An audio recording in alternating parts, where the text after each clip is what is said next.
y ha generado durante el fin de semana muchísimo ruido el supuesto informe de la Mossad respecto a la participación de Irán en los atentados contra la Embajada de Israel y la AMIA en la República Argentina. Vamos a intentar poner en claro qué es lo que hay y qué es lo que tiene que ver con la literatura periodística. Hay un informe de un diario, del New York Times, sí, de un periodista muy prestigioso, encargado de temas internacionales, estamos hablando de Ronen Bergman, un periodista serio, que habla de un informe de inteligencia del Mossad que explica qué fue lo que pasó en los atentados de la Embajada y de la AMIA. Es todo lo que hay.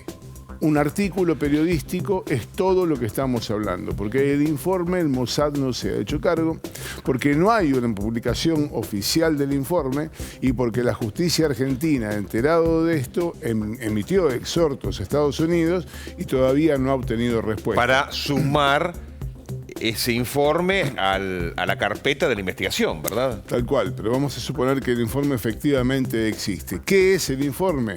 Algo más de lo mucho que ya hay en la causa. La investigación de la AMIA, si una falencia tuvo, es que careció de pruebas contundentes y se llenó de informes de inteligencia. De hecho, la versión oficial, que fue la firmada por el entonces jefe de la CIDE, de la Central de Inteligencia, Miguel Ángel Toma, en la UFI-AMIA, la sospecha es que ese informe lo redactó, lo escribió de puño y letra Jaime Estiuso, Antonio Estiuso, el encargado de la AFI. Es decir, en la investigación hay muchos informes de inteligencia y poca prueba concreta. Dicho esto, la versión que lanza la Mossad tiene dos facetas. La primera es que hace agua por todas partes. A menos que el informe completo llene esos agujeros que tiene el artículo, es inexplicable la manera en que fueron introducidos a partir del pequeño contrabando hormiga de personas que entraban con un frasco de shampoo los explosivos utilizados para ambos atentados. Hay algo detrás de eso, claramente. Pero además la versión exculpa a los iraníes en la Argentina y a la colaboración argentina. Es decir, que está diciendo que se pudo hacer en la Argentina un atentado de esta magnitud sin que hubiera habido una colaboración, aunque fuera mínima, aunque fuera de complicidad o de ocultamiento o de mirar para otro lado, por parte de una célula iraní en la Argentina, en el supuesto caso que hayan sido los iraníes, y mucho más de la inteligencia argentina, que no advirtió no en una, sino en dos oportunidades lo que estaba pasando.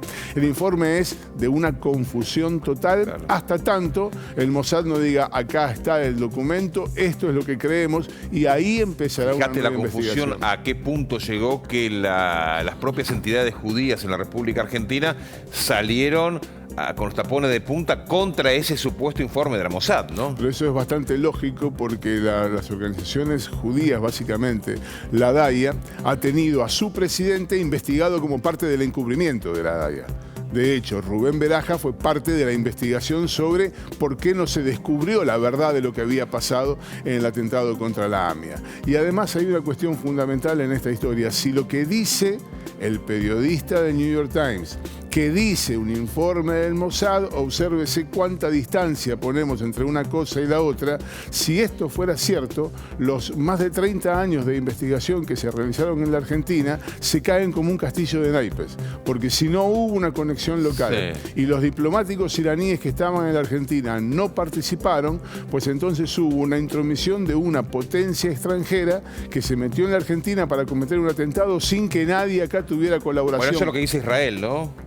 De alguna manera también en las últimas horas, nuevamente dándole total responsabilidad al Estado iraní sobre la planificación de los atentados, la elección de la célula terrorista, en este caso Hezbollah, para llevar adelante y dando el ok justamente a la realización del atentado. Claro, Ale, pero es una discusión aparte. Pensémoslo en nuestros términos. Si lo que está diciendo es que en un país soberano, Argentina o el que sea, puede implantarse una célula terrorista sin que nadie lo advierta, sin que los propios connacionales de esa célula terrorista lo supieran, Irán pueden llegar, cometer un atentado, Sí. matar 29 u 85 personas y 2 días después retirarse como si nada hubiera pasado, ese país es vulnerable no a ese, sino a cualquier otro atentado. Y pudieron haber ocurrido cosas mucho más graves. ¿Es posible en la Argentina? Sí, claro que es posible, pero hay que demostrarlo, no basta con un informe. ¿Qué pasa con los Tejeldín, ¿no? Si fuera así.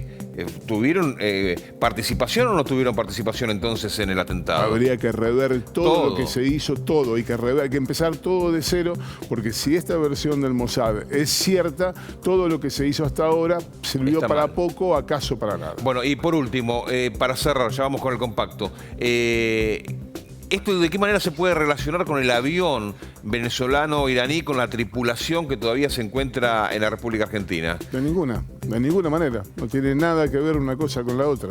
Suponer que una persona, porque nació en Irán, 30 años después haya venido a la Argentina a hacer un preparativo de un nuevo atentado que se hace sin que los argentinos lo sepan, es absurdo desde todo punto de vista. Es inexplicable que el avión iraní todavía esté retenido en la Argentina. Israel está exigiendo que se le busque una conexión a ese rompecabezas, pero bueno, esperemos, veremos cómo sigue. Yo estoy exigiendo que los penales de Benedetto vayan adentro. Me parece que va a ser más difícil eso. No sé si dirá algo la Mossad al respecto, pero me parece que está complicado, ¿eh? Y aparte está lesionado.